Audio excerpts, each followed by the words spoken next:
Welcome to my kitchen, guys. This is Grace Englond.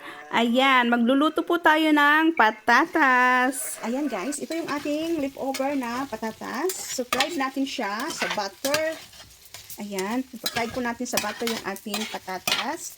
And then, we have hotdog dito na in-slice ko na, and we have onions. And then, gagamit din tayo ng salt, green pepper, paprika, and then ground black pepper, and then ito yung ating butter or margarine. So, ayan, fried muna natin, guys. Pa-brown natin ng konti. Ayan.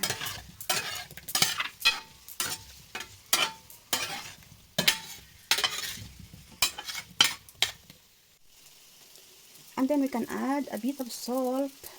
Ayan, kaunti lang, guys, yung ating ilalagay. And then yung ating green pepper.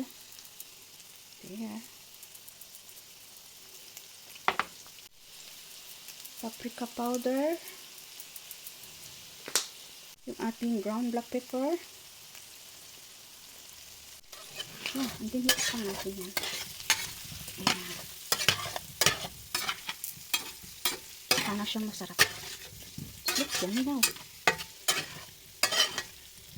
Diba?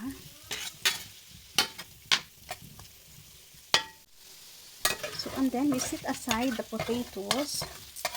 Itabi natin ng ganyan. Para mailagay natin yung ating onion.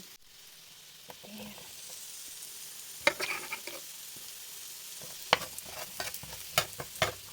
You can add more butter.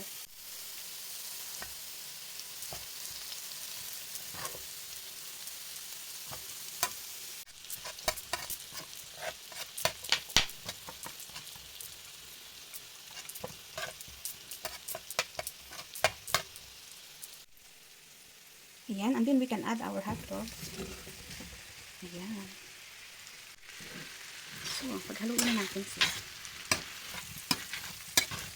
Ayan.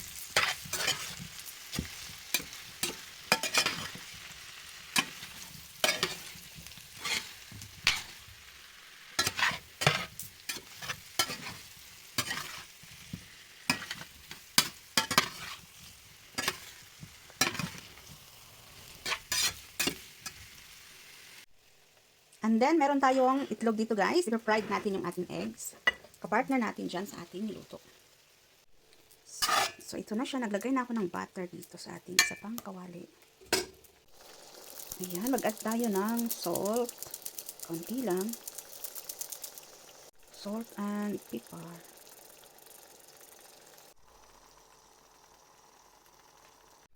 So, that's it, guys. And you can have sinap if you want. But because I don't like sinap, so hindi ako maglalagay ng sinap sa aking food. Thank you!